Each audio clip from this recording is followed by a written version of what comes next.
Welcome to online class once again. Let's we start our new topic. It is also from national income. Now we are going to calculate the national income using expenditure method. And now today's our topic is meaning of expenditure method and steps of calculations.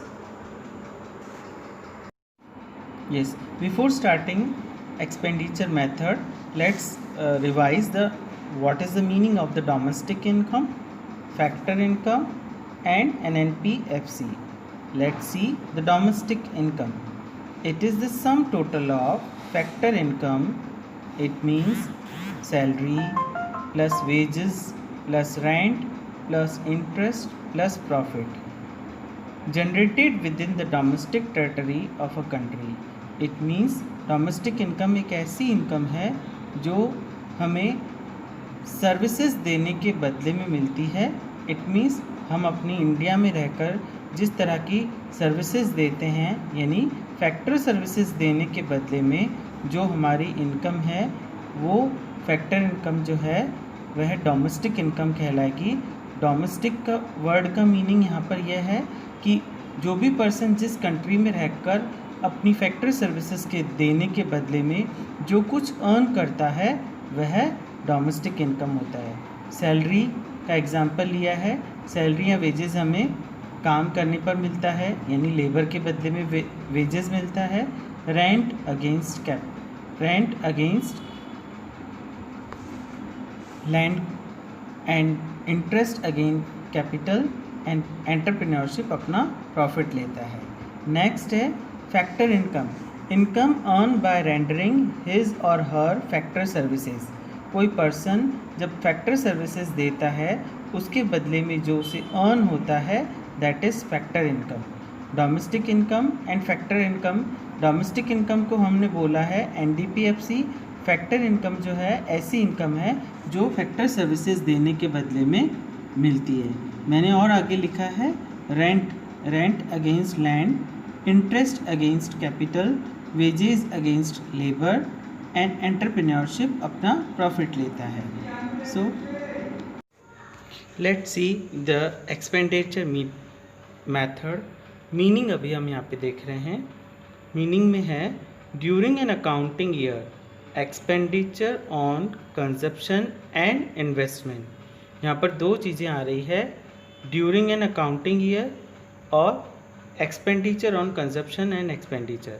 तो एक accounting year, जैसा कि आप सभी को पता है, अप्रैल से लेकर के मार्च तक जो अकाउंटिंग ईयर होता है उस पीरियड में जितना भी हमारा सम टोटल ऑफ एक्सपेंडिचर है कंजप्शन पर और इन्वेस्टमेंट, यानी कंजप्शन पर एक्सपेंडिचर करेंगे हम हाउस होल्ड जो घर का कुछ सामान लाते हैं या स्कूल का फीस पे करते हैं या पेट्रोल पर खर्च करते हैं, तो वो कंजप्शन जो होता है हाउस होल्ड्स करते हैं। नेक्स्ट है investment is made by the producer और अ फर्म। तो एक फर्म का या एक हाउस होल्ड का sum total of expenditure during an accounting year is called expenditure, final expenditure. हम उसे फाइनल एक्सपेंडिचर भी कहते हैं। और करके मैंने एक और डिफाइन लिखा है, उसमें मैंने लिखा है the sum of final expenditure on consumption and investment. It means एक फाइनल कंजप्शन एक्सपेंडिचर इन्वेस्टमेंट पर किया गया है या कंजप्शन पर किया गया है। This sum equals to GDP MP। यह सम GDP MP के बराबर होता है। इट मीन्स हाउस होल्ड और फर्म्स मिलकर जो फाइनल एक्सपेंडिचर करते हैं वह एक्सपेंडिचर होता है, फाइनल एक्सपेंडिचर होता है, और उसे हम GDP MP भी बोलते हैं इस लैंग्वेज में। सो नेक्स्ट आगे मैंने लिखा है these final expenditures are on the final goods and services. यह फाइनल एक्सपेंडिचर जो होता है फाइनल गुड्स सर्विसेज पर यूज़ किया जाता है। It means both consumption goods and capital goods. Consumption goods are used by households or consumers and capital goods are used by firms. Capital goods means plant and machinery, raw material and other things. So these are done within the domestic territory of a country. Next आगे मैंने examples दिए हैं कि final expenditure किस किस तरह के हो सकते हैं. So final expenditures refers to expenditure on final goods and services produced within domestic territory of a country. जैसा कि नाम से ही पता चल रहा है फाइनल एक्सपेंडिचर है, यानी ऐसा एक्सपेंडिचर जो फाइनल गुड्स एंड सर्विसेज पर किया गया है. फाइनल गुड्स और intermediate goods, consumption goods, consumer goods, ये अपन पहले पढ़ चुके हैं. So final goods and services पर एक्सपेंडिचर जो किया जाता है उसे फाइनल एक्सपेंडिचर कहते हैं. और ऐसा एक्सपेंडिचर अगर डोमेस्टिक टेरिटरी में किया गया है so it means it is GDP-MP. So next first point लिखा है मैंने, expenditure on purchase of car purchase किया गया है, फर्नीचर परचेज किया गया है, स्विंग मशीन परचेज किया गया है और रेफ्रिजरेटर परचेज किया गया है by a household is a final expenditure on consumption, so included in national income. यानी अगर हाउस होल्ड कंज्यूमर्स इस तरह का कार, फर्नीचर या घर का कोई चीज़ या कोई किसी भी तरह की कोई सर्विसेज को यूज़ करते हैं और सर्विसेज फाइनल सर्विसेज को यूज़ करते हैं, जैसे डॉक्टर की सर्विसेज लेना, लॉयर की सर्विसेज लेना, CA की सर्विसेज लेना, तो इस तरह का एक्सपेंडिचर अगर हाउस होल्ड ने किया है so it is called consumption expenditure और इस एक्सपेंडिचर को हम नेशनल इनकम में इंक्लूड करेंगे. सेकेंड पॉइंट मैंने लिखा है, expenditure on purchase of car, furniture, machine, refrigerator for the use by a firm. अगर फर्म ने अपने लिए, एक प्रोड्यूसर ने अपनी फर्म के लिए इन सब पे एक्सपेंडिचर किया है, so this is called the final expenditure, so it is included in the national income. It means first point में हमने देखा था कि ऐसा एक्सपेंडिचर कंज्यूमर ने किया है, इसीलिए हम उसे नेशनल इनकम में इंक्लूड करेंगे. सेकंड पॉइंट में हमने देखा था कि ऐसा एक्सपेंडिचर एक फर्म के प्रोड्यूसर ने किया है, अपनी फर्म के लिए कुछ परचेस किया है, so it is included in the national income. तो कहने का मतलब ये है कि एक हाउस होल्ड और एक प्रोड्यूसर के द्वारा किया गया एक फाइनल एक्सपेंडिचर जो होगा वो फाइनल एक्सपेंडिचर GDP-MP कहलाएगा और वो नेशनल इनकम में इंक्लूड किया जाएगा. Next we have intermediate expenditure और इंटरमीडिएट कंजप्शन और इंटरमीडिएट कोस्ट. तीनों अलग अलग नाम हैं लेकिन इनका मीनिंग एक ही है. So it refers to the expenditure incurred by a producer unit or firm on purchasing those goods and services from other production unit for using completely during the year or for resale. It means intermediate cost का मतलब एक ऐसे expenditure से है जो production unit ने या किसी फर्म ने परचेस किया है ऐसी गुड्स और सर्विसेज को जिससे वो प्रोडक्शन यूनिट में काम में ला रहा है और उससे कुछ नया प्रोडक्ट बना रहा है या कम्प्लीटली उसे उस पर ड्यूरिंग द ईयर उसे यूज़ कर रहा है या उस प्रोडक्ट को किसी अन्य फर्म से लेकर के अपनी फर्म से रीसेल कर रहा है. सो ये किस तरह के एक्सपेंडिचर हो सकते हैं? Let's see the examples. Expenditure on fertilisers by a farmer, payment of electricity bill by a school, purchase of uniform for nurses by a hospital, expenditure on engine oil by a car service station, expenditure on maintenance of a factory building, fees to the machines, fees to a mechanic paid by a firm, transport expenditure by a firm, etc. So these are the intermediate expenditure, intermediate consumption or intermediate cost that is incurred by a production unit. So एक production unit इस तरह के expenditures करता है जिसे वो यहाँ तो रीसेल के लिए करेगा या completely during the year use करने में करेगा. Now finally come to the formula of calculating GDP-MP using expenditure method. Very simple formula, C + I + G + x minus m equals to GDP MP। अब हम एक एक टर्म को meaning समझेंगे। Let's see, first is C को मैंने arrow करके लिखा है। C means private final consumption expenditure. Private final consumption expenditure आगे मैंने लिखा है कौन करेगा, it is done by household, it is incurred by household on final goods and services. यानी फाइनल गुड्स और सर्विसेज यूज़ करने के लिए एक कंज्यूमर जो भी एक्सपेंडिचर करता है उसे फाइनल कंजप्शन एक्सपेंडिचर कहते हैं, एक्सपेंडिचर मेथड के अकॉर्डिंग। फॉर्मूला में नेक्स्ट है I means investment expenditure. Investment is done by producer और अ फर्म, एंड एक प्रोड्यूसर या एक फर्म इन्वेस्टमेंट दो तरह का करती है, एक तो फिक्स्ड, दूसरा inventory. So fixed plus inventory, both investment are done by a producer. So fixed investment is done on plant and machinery, land, building etc। सो अगर फिक्स्ड चीज़ों को यूज़ करने में लिया गया है, यानी एक कैपिटल गुड्स को खरीदने के लिए जो एक्सपेंडिचर एक प्रोड्यूसर ने किया है, that expenditure is known as fixed capital expenditure. Next, inventory expenditure. Inventory जैसा कि नाम से ही पता चल रहा है, स्टॉक को परचेस करने के लिए जो भी एक्सपेंडिचर किए गए हैं, दैट आर इन्वेंट्री एक्सपेंडिचर। सो अगर आप किसी भी फर्म में जाएंगे तो वहाँ आप तीन तरह के इन्वेंट्री को देखेंगे। फर्स्ट इज़ रॉ मटेरियल, कच्चा माल। Second, semi finished good, it means that good which do not cross the boundary line of production. यानी जो सेमी फिनिश्ड गुड है उसका प्रोडक्शन अभी कंप्लीट नहीं हुआ है।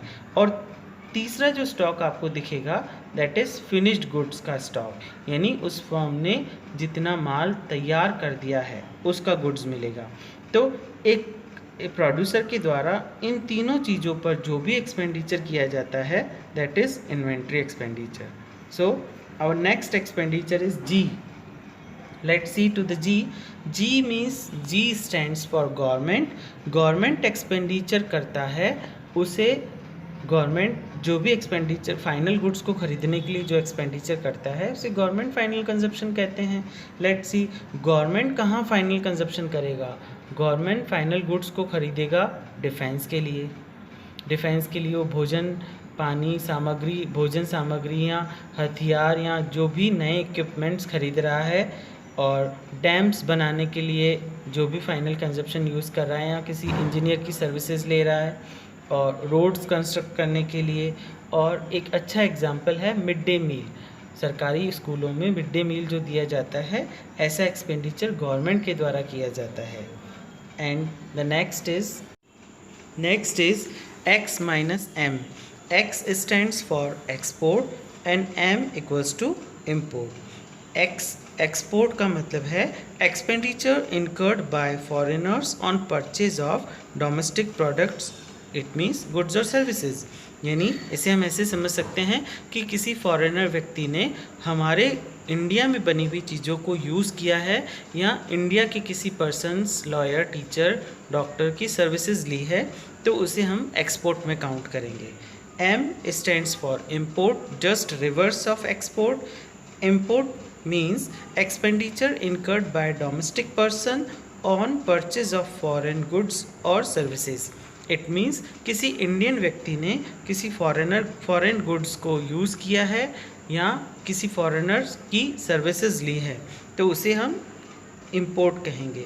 सो इसी तरह से अगर हमारे क्वेश्चन में हमें नेट एक्सपोर्ट निकालना पड़ेगा, या जिसे हम X माइनस M भी कहते हैं। So if net export is given so हम उसे डायरेक्टली ऐड करेंगे। If net import is given so हम उसे माइनस करेंगे। When we solve the national income using expenditure method, all things are given excepted I. It means investment expenditure that is made by the producer. So here are some formulas of calculating investment expenditure. First is GDFC. It means gross domestic capital formation. अगर यह given है it means यह I है। NDFC यह भी आई होता है, it means net domestic capital formation. अगर नेट डोमेस्टिक कैपिटल फॉर्मेशन दिया हुआ है तो उसमें आप डेप्रिसिएशन प्लस करेंगे तब NDFC आएगा और फिर आप उससे GDCF निकाल सकते हैं। नेक्स्ट इज आई निकालेंगे when gross domestic fixed capital formation given है, इसमें प्लस करना है change in stock. Change in stock it means delta stock which means closing stock minus opening stock. You all know that we have done in accounts also. Next I हम कहेंगे net domestic fixed capital formation plus delta stock plus depreciation. अगर ये तीन अलग अलग term दिया है, it means net domestic